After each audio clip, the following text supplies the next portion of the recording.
So, good day, friends. This is Dr. Bob Hamilton, and you have tuned in today to the Hamilton Review, where kids and culture collide. Today, we're going to have a conversation with a woman. We're talking all about kids and culture colliding today, I promise you. But before we get there, before I introduce my guest, I want to say thank you for all of you for tuning in. It means a lot to me. I know your time is precious, and the fact that you're here making us part of your day means a lot to my heart. My heart is swelling right now. If you like what you hear, I hope you do. I ask that you pass it on to other people in your community, friends, family, because I'm trying to build an audience for those people I have on my show. And with that being said, let me introduce my guest for today. Her name is Krystal Popov. She has a new company. It's called Futurepreneur. She is the CEO and founder of this company, which has been recently launched. And we're going to talk all about that company. But before we get there, Krystal, welcome to the Hamilton Review. Thank you so much. It truly is an honor to be on your show. I started listening to you when someone turned me onto your show, and I just am addicted to your podcast. So I agree. Those that are here, he's trying to change the world, and I'm glad you're here doing it with him. So Thank you, Krystal. I do actually talk about addictions frequently. I usually speak against yeah, addictions. But, this this one, is a good one. I'm speechless. I'm not sure what to say. But the fact that you are maybe a little addicted to my podcast, actually, I'm honored by that. That's very kind of you to say that. So, okay, so before we go into your what you're doing, and what you're doing is amazing. Um, Futurepreneur ship, I guess. I want you to let's back up. I'd like you to talk a little bit about who you are, your history, your story, and we'll get into why you started this business in a minute. But Krystal, I'm going to turn the microphone over to you and go for it. Okay, great. Thank you. Yeah, I'm 43, a mom mostly of three kids, mostly because it takes up most of my time. But their ages are 9, 7, and 4. I have a wonderful husband, and I live in Tucson, Arizona. So grew up here. Went to University of Arizona. I did the traditional thing. We're going to talk a lot about college and what to do with your kids today. Is a university necessary? Is it not? So we'll get into that today. But I did. I was one of those people that you just did. You went to college, right? That was our generation. And I went in there. I am a math nerd, so I got an engineering degree and went right into corporate, just a traditional path. Worked for a consulting firm in Phoenix for almost 7 years, and gosh, I probably knew after 4 years of that, I did not want to be here forever. So I kind of got that entrepreneur bug early. But I remember clearly one day sitting in a room, there was about 20, 25 of us in the room. It was a department meeting, and we did it once a month. And, I like the people I worked with, but I was looking around and I'm thinking, no one's happy to be here. Even the guy in the front of the room, like, is he really happy to be here right now? And I'm like, what am I doing? What am I doing? Right? I'm chasing that, right? That he's the leader. He's been here the longest. He's 30 years in. And what is his life different than mine? He probably makes a little more money, but he probably has a window in his office. Mine was pretty dark because I was a newbie, but I didn't want that life. So I knew right away I wanted to switch. I dove into entrepreneurship in a network marketing company, actually. Yeah, which is tough. That's a tough business to build, but you get a lot of personal development. You get a lot of you read a lot of books. So I'm grateful for that part of my life. Yeah. Um, but I knew I was really interested in real estate, really interested in investing. So I opened up co-working spaces, really. So the startup entrepreneur was always in my heart. So now I own a few co-working spaces. I own a flexible retail space in downtown Tucson. And really it's creating community, creating environment, and creating affordable space for entrepreneurs. And that's really my business now. That's what gives us the life that we get to live. So Futurepreneur, which I launched in January, is kind of my passion project, and so Yeah. that's where I'm So at. when you say you these are flexible work spaces, what do you can you clarify that to me? Yeah, it's co-working spaces or executive office suites. And we have at this particular one I'm at now, we have 39 offices here. So we have about 17,000 square feet of office space, co-working desks, event space, meeting rooms, podcast room. So just welcoming those solopreneurs and small business owners. Well, and so, and I mean, there are companies. My daughter worked, I think, for a company called WeWork. Is that correct? Do you know that company back Yes, in? I do. Did you watch the documentary on WeWork? I haven't watched the documentary. She doesn't work there anymore, by the way. So, Yeah, yeah, yeah, uh, yeah. No, it's good. It's but good. It's it's a case of an entrepreneur that kind of just saw some money and just kept reinvesting when it really probably should have paused and he would have had a nice business going, but it just kind of got money just got shoveled around a little bit. But I could see how it's easy to do though because I'm addicted to creating amazing creative spaces. So, but yeah, you gotta really look at money at some okay. point. You tweaked my interest. I'll have to look at that. I'll have to find that documentary. Yeah, it's good. So that is what you do day by. That's your kind of your business. But now you have started something for children, which is why you're on my podcast, obviously, because my podcast is about kids. I'm a pediatrician, as you well know, Yep. and I love kids. I love kids to be engaged in life, and you're doing something which I think is very, very interesting. Namely, you have founded a business to support entrepreneurship. You've called it Futurepreneur. Tell us a little bit about, first of all, why you began this business. Yeah, I think as any mom or grandparent, any adult, if you have kids, your main worry is I want to raise a happy kid and a kid that's providing value to community, right? To our society. And so when you think of those two things, and we'll just dive into happiness first, there's lots of studies out there about the happiness of entrepreneur versus employee. And, it's not a secret that autonomy or freedom of choice and free flexibility creates a higher well-being. And there was actually a recent study that was over that in GEM did in 100 different countries. And they've seen it in every country, right? If you own your own business and you own your own time, you're generally usually happier.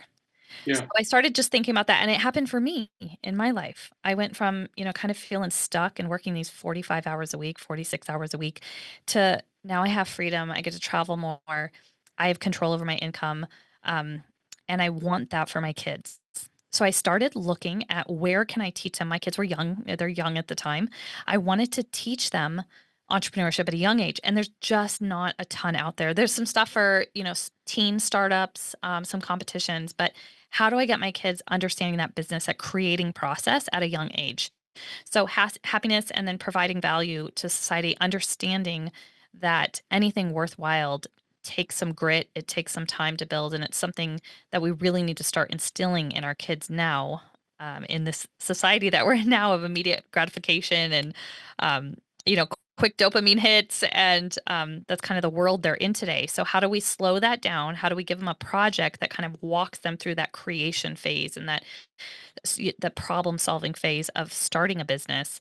And it came from there, came from that yeah. inspiration. I want it for my kids. I want it for your kids. I want it for, others' kids that really want freedom and happiness in their life.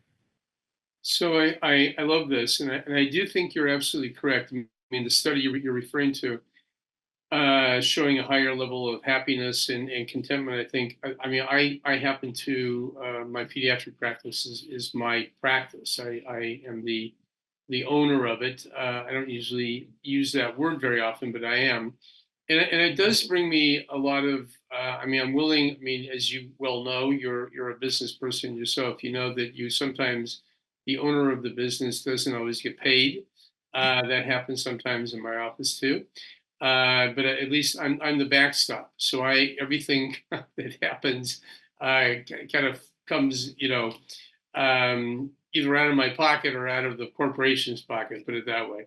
So Yep. and you know what? I actually love it. I love there's a certain amount of uncertainty that brings, of course, and I think you have to have a mindset of a little bit of uncertainty. I think that also allows people to have a sense also of faith. I think you have to say, okay, I'm going to do what I'm doing, and I know that sounds like a little an odd way to go about businesses, but I do think that saying, looking up and saying, God, I'm going to trust that this will work. And, it should be something that it has, feet to it, is viable.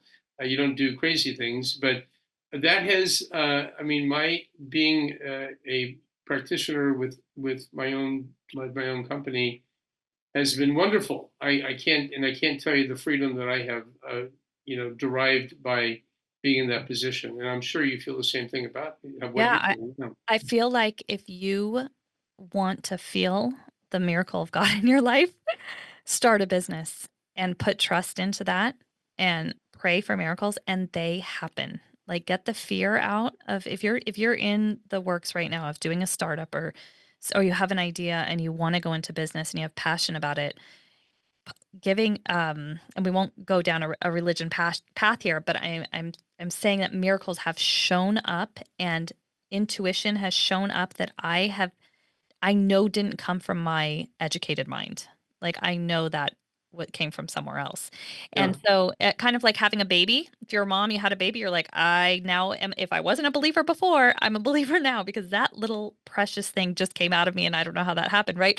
And it's perfect. That baby is perfect. And so, just like that, starting a business will also bring you'll see those miracles in your life and you will again that addiction word, but I'm addicted to seeing things come and creating things and seeing it impact people's lives and I want that also for at a younger age for people. I wish that I didn't give up. I mean, I had a great job and everything happens for a reason, but Yeah. I wish that I didn't give up my early 20s. Because that was a time where I didn't have responsibility. I didn't have bills, I didn't have kids. So starting a business back then, I could work from 6 in the morning till 10 at night and no problem, right? Because I didn't have all the responsibilities I have now. So that's my really my focus is why can't we get them started earlier where they can go and sleep on their parents' couch if they need to, right? Because they took a big risk and maybe their first business didn't succeed. So that's why I want to get that process of entrepreneurship really in kids' minds. Yeah. You mentioned the word fear. I think that fear held me back for a long time. I was afraid of failure, of course. Mhm. And I think that's the usually what people are afraid of is not making it and failing. And certainly there are a lot of businesses that do fail. There are a lot of Mhm. ideas, restaurants, you see them come and go, different ideas that come and go. So that fear is something that is real. It isn't like this Mhm. figment of our imagination. But how do you, you mentioned working through fear. Mhm. How do you do that? Yeah, and I'll tell you, I opened up 3 co-working spaces and I had to close one last year, so that was tough, but it just didn't profit. I think, how I've worked through it is I really dive in deep to what's the worst that can happen, right? I can lose my house, right? That's a real fear. Sure. Um, I can have nothing in my bank account, right? Where I'm putting food on the table gets tough, right? And I think you have to dive into that. When I started opening the business, we at least had my husband's base income. Yeah. So although not bringing my income may push us out of our house that we love, but we could afford an apartment, and there may be 5 of us bunked in there, but we'd be surviving.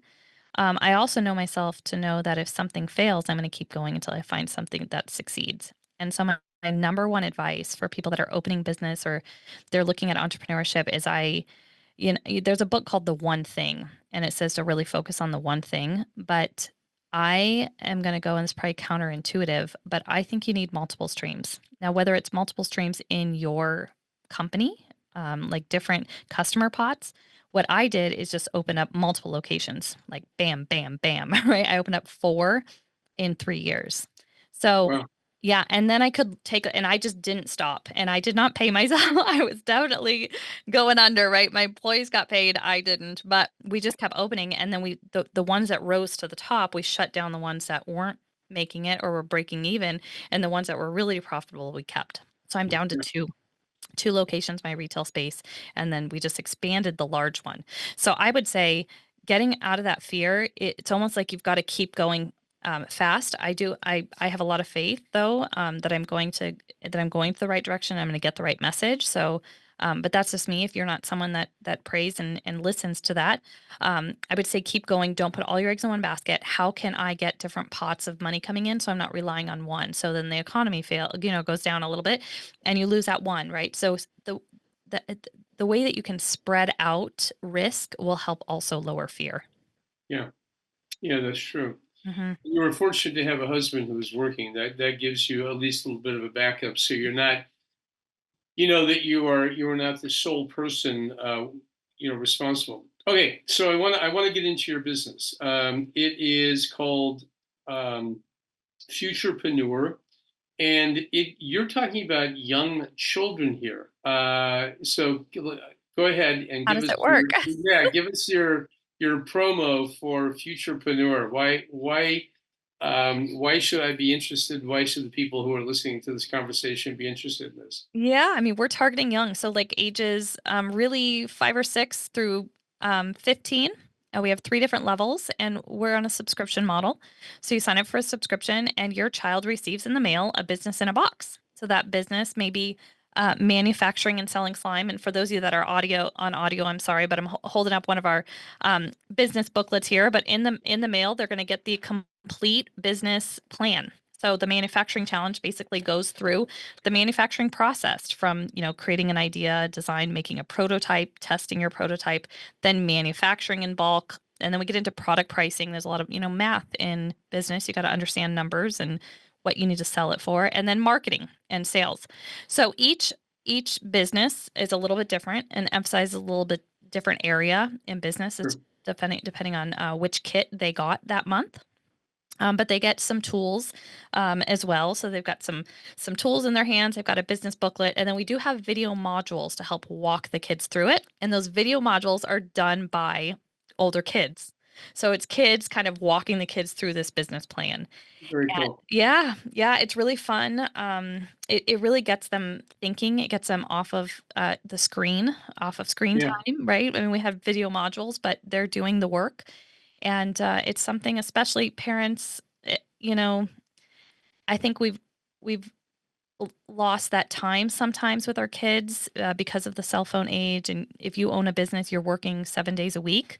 But whereas my mom, when she came home on the weekend, no one called our home phone, right? When she was out of the office, no one called. So she had that weekend with me, but we're losing a little bit of that as parents. So to also have this in your child's hand where you have that dedicated time to help them and walk them through this, you'll see, I guarantee you're going to be surprised on what area of business your child excels in.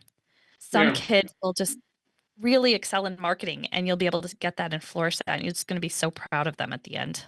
So you're talking about really young children, 5 or 6 years of age. I mean, you're talking about pretty sophisticated material there, where you're talking about numbers and what have you, and manufacturing. Can you give us a couple of examples, maybe, of kids what they've done, and how parents can kind of facilitate this, make it happen with your kids? Obviously, I'm assuming that there's parents involved with this whole process. Yeah, So level one is definitely the 5 to 8 year old. You're going to be a little bit more hands on there. But I'll just give you an example of one gal that we have a open your own pizzeria. But it's that booklet is so simple that we recommend frozen pizzas, right? And you invite grandma and grandpa and neighbors over, and you charge them each, $10, and they get a couple slices of pizza. You serve them water. You decorating, right? You create the decor and the ambiance in the restaurant. So we kind of walk them through who am I going to invite? How much food do I need? What is that price? But it's a very simplified version. And then in that particular booklet, we also talk about the difference between a business partner and an employee. So they may need to hire their sibling for $5 an hour to help them in their restaurant, or they might want to do a partnership with their mom where they split the profits, right? Their mom can help them. So that's kind of the idea behind the pizzeria. So you'll see that's a probably about a 6 or 7 hour process between, the planning and the buying. And then, so we try to, that younger age, we make it pretty simple for them to walk through it. We just launched a plant sitting business for the summer. So kids can plant sit, they might pick up plants and bring it back to their house, and they have a checklist and they have a calendar that they get to water plants that summer and create a little business for them. So we scale it down, but that's the age where they're still creating and they're still loving that interaction, and they want to do it, right? And making Yeah. making 20 Yeah. bucks is just a bonus that they get to go to Target now and spend their 20 bucks on whatever they want. So, yeah. So what kind of okay? So you talk about plant sitting, Mhm. which is a great idea. I mean, I think about dog walking. I Yep, mean, we have that. what kind of businesses are you talking about here? Yeah, we have 6 complete, and then we have another 6 in the works right now. So the ones that we have complete, we have especially for the older kids, we have design and sell your own t-shirt brand. So we talk a lot about designing for the client with the client in mind. So who is your audience? And you don't want to create a t-shirt that only you are going to wear, but who are the people you hang around? What's their interest? Do they like soccer? Do they like, gaming? What is that? How do we create a teacher for that audience? Right. And then we teach them to upload on a print on demand company. We teach them how to market their t-shirt and create those profits. So we have design your own t-shirt. We do have a dog walking, plant sitting business, manufacturing company, and we have all 3 levels of that. So level 3 manufacturing is definitely more intense than a level 1 where they just create slime. They manufacture slime and then sell it for, $3 a piece. So what else do we have? We're actually not complete with this, but develop your own coaching or wellness practice. So if they can host a yoga class where they have to learn and understand that, and then they host the class, or a breathing technique class, or if they're good at soccer, maybe they can do a goaltending course for kids in their neighborhood. So that's kind of a coaching. Swimming in Tucson. You got a swimmer class? My mom owns a swimming pool construction company, actually. Funny that you say that. That's what my husband does. He designs swimming pools for Wow. a living. So, yes, the swimming Well, pool. And my kids swim for sure from an early age. Yes, we swim a lot here. we can use a couple of those guys in California because honestly, everybody's going. Who do I send? Who do I go to learn how to swim? And and actually, it's interesting. I actually just told my granddaughter Hmm. a couple of days ago, or my granddaughter said, you need to like begin a swimming class or a swimming school and teach kids how to swim because they have a pool, and it would actually be phenomenal. I mean, I could fill up her little business like tomorrow with my patients, referring 'em. So we'll see if she Yeah, this yeah. is what we're talking about. I love this so much, right? And if she goes through with that and it succeeds, just think about the confidence builder that that's going to give her, that as she gets older, she says, "Well, I remember I created that one thing and had some success. Let me try the next," right? So Yeah. this is a building block. This is what we're doing. Well, I just, I mean, this is a little bit off topic, but I think that, when I was a kid, Mhm. everyone had a job all the time. I mean, when I was a kid, I had jobs that even as a young boy, we had a lawnmower and I would go around the neighborhood and knock on doors and mow lawns. That was what I did. Mm. They paid me $2 or whatever. And I was like happy as a clam. And I got a couple yards that I did every week. So that was my my little stash money that I had personally. It taught me responsibility. That's for darn Yes. sure. Because I mean I was like in junior high when I was doing this, and I also we used to go around and pick blackberries, and go door to door and sell blackberries. I don't know if you guys, what do you do in what grows in Tucson? Does anything grow other than Cactus? I don't know. yeah, We've got some lemon and orange trees, but not a lot in the wild here. But yeah, but we're yeah. nationwide. That's a good idea. That's a great idea for a little futurepreneur kit. Yeah. So these are, I mean, these are things that I kind of did naturally. I don't know why. I mean, I mean, it seemed like all of us and the family were always doing those kind of things, and kids in the neighborhood did them too. Um, But anyway, I don't see that much in kids these days. I really don't. When I talk to them, I did have a gal on my podcast recently who's like 13 years of age, and she's very mature. Did you hear that show? I did. Okay, yeah, Shay, and she was talking about the fact she blew my mind because she came in and she's 13, and so I'm talking to her, and her mother says, she has a job, and I go, you have a job? And she said, yeah, I have a, and I said, well, what do you do? And she says, well, I'm a greeter at a restaurant. And this is, by the way, I know this restaurant is actually a pretty darn big deal. And she had to go through all the paperwork in California. You have to make sure that it's legitimate. You can't hire, child, there are child labor laws over here. But this was approved by her parents and the guy who hired her. And she's making, I mean, she makes probably $100 every time she works. Now, Incredible. that to me it would have been like amazing, like $1 million. She's still doing it. I just saw her a couple of days ago, by the way, and she's still at it, and she's going to be one rich kid. I'll tell you that, Right. and very soon, by the way. But anyway, so these are okay. What do you have in the works? You have six, and what other new ones do you have coming? Yeah, I want to do something in trades. So we'll probably do doghouse, but really talk through the different trades there, on structural and just kind of get them familiar with that. I'm looking to partner actually right now. So if you know any, but I'm looking to partner with businesses that think like we have a plan that we could teach kids and kind of go into there. As an entrepreneur, I kind of write the structure of the business plan, and then I have an educational writer that'll put it into kid language, and then I have a graphics designer that'll do that. So I'm looking to partner in a few more companies uh, where they can, give me kind of a structure, and we can work through together, and then I can feature their company in our booklet. So I want to definitely expand. We have create.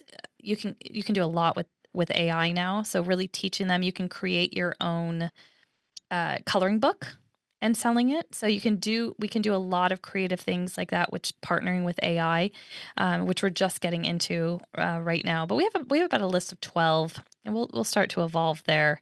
Yeah. Uh, Well, yeah, yeah, you have your mother partner with you, and you can teach these kids how to build swimming pools. yeah, Yeah, yeah. there we go. I mean, even technology. So another one that I've started the outline for it, but creating social media is really a two-edged sword, right? I'm I'm having trouble with you know the the kids today. We've talked about this, but we're in a consumption society. So Yeah, they're sitting there watching YouTube shorts and they're consuming. However, consuming all day is not helping the kid. But if we can take that, and every kid wants to be a YouTuber, right? So if we can take that and teach them an advertisement, the structure of my outline right now is go to your favorite ice cream shop, take some pictures, take some video content. All you need is a phone. This is more for the older kids. And then come back and really put an advertisement together for that ice cream shop, and then go to the owner and see if they want to purchase that advertisement from you. $15, $20, and you can make some money. So it's kind of teaching them that creation process. So we're pulling in a little bit of modern technology and how to create a business around that as well. yeah, smart. Yeah. So I love what you're doing, by the way, and you're gonna, if this takes off, you're gonna help so many kids, not only now, but you're gonna help them in terms of future. Obviously, as they get older, their ideas and their businesses that they will want to start will just flourish, honestly, and it'll be it's amazing. But you're teaching them the elements of what you're talking about now. I like you have a couple of the things that you like to talk about. One of them is college, Yeah. and um, you have you wrote me this note, and you would like to talk about the following, and I'll quote, cap and gown to mom's basement, the $100,000 college tuition trap. That caught my eye because I think we may share some thoughts about this together. But what are you talking about, the college trap? Yeah, I'm saying this norm of just graduating high school and going into college really needs to be analyzed. If you dive into the statistics on number one, how many kids start college and finish, um, it's just over a half. So that means almost a half of your kids are starting a university and never getting a degree from it. So you're throwing money for those first, second, third, fourth semester, whatever it is, and they still can't do anything with it. So what is college really for? Are these kids just going to grow up, or are they going because they need value to really pay for to stand on their own 2 feet, to support themselves in life? And Yeah. most of them are not. I looked at just ASU. I was looking at ASU, and the psychology division right now is the largest school, so the most people are graduating in that college. However, if you dive into that, the number of people actually working in the field is under 40%. Yeah, I probably shouldn't throw out percentages. ASU is going to contact me, but it was very small. So you have these people getting these 4-year college degrees, and then they're bartending or they're going into a sales job. So they're not even using that degree. And so let's step back and say college may not be for everyone. If you would like to be a doctor or an architect and you have the ability to get into those classes, by all means, an engineer, we need the education for those. But for a kid that doesn't know what they need to do, and I will say this to my kids when they get to that age, is if you don't have a path of where you want to go, I would rather invest in a business for them to start. So what's your passion? You bring me a business plan, I would rather invest $100,000 into your next startup. Whether you succeed or fail, you're gonna know life at that point Yeah. rather than these 4 years colleges. So I think, for the majority of people, I would say almost half, it is a waste of money. So you're going to spend $100,000, and Mhm. that if you go to college, okay, there you go. It's gone. You're not going to get that money back. You also have time you're talking about too. Yeah, You made a very interesting comment earlier in the show where you feel like you would like to get your 20s back. I totally get that. I understand that.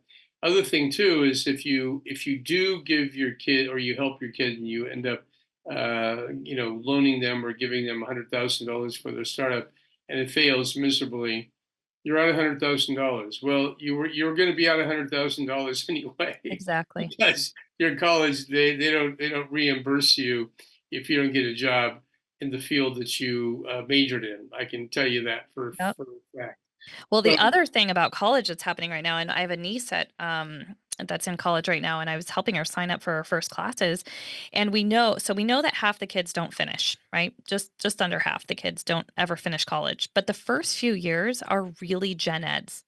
And I'm looking at her gen eds that she's got to sign up for. And I understand, getting some cultural, experience for them. But most of those gen eds are religion, um, sex orientation. I mean, the gen eds in particular are, what are they going to do with this, right? So I feel like we're creating uh, people that are advocates, and I'm not saying don't advocate, right, for your beliefs, but we're churning out people that are understanding culture through college classes rather than real life experience, in my opinion. And so I'm looking at her saying, we're paying for your school, but these are the classes you're going to take. You're not even interested in this stuff, but you have to check off these gen ed lists. And they recommend you take gen eds early. So now she's halfway through. She doesn't have any real knowledge, real stuff that she can take, but she's taken about a bunch of gen ed classes. And so this is my irritation right now in the way that the university system is set up. by the way, $100,000 is a very very low number. I don't know if you mind you that if you go to private colleges or you go to out-of-state colleges, their tuitions are more like in the $50,000 per year Oh, range. So you're talking about more like about 200, maybe even three hundred and thousand then dollars. living expenses and dorms and parking passes and you just pile All of the books. above. So you really, Oh, I think that and I look, I went to college and I love college and I too. went to medical school. I love medical school, but I do think you have to have a pretty clear idea why you're doing what you're doing. And if you Agree. don't, I actually like the idea of gap years. I think that it's a good thought for kids to finish up their high school, maybe have a year or two where you just kind of think, have a gap time and look around the world and figure out what the world has to offer, and then dive back into college. I think that's Start a little business. Start a little business in your gap year. See where it yeah. takes you. Yeah, or at least maybe save some money, go out and do what you got to do. But a business would be obviously a fabulous thing to do, which I did not do. Um, well, listen, I'm watching our time here, my dear, Yeah. and we could talk a lot longer, but I want to be honest with my people who are listening and also with you.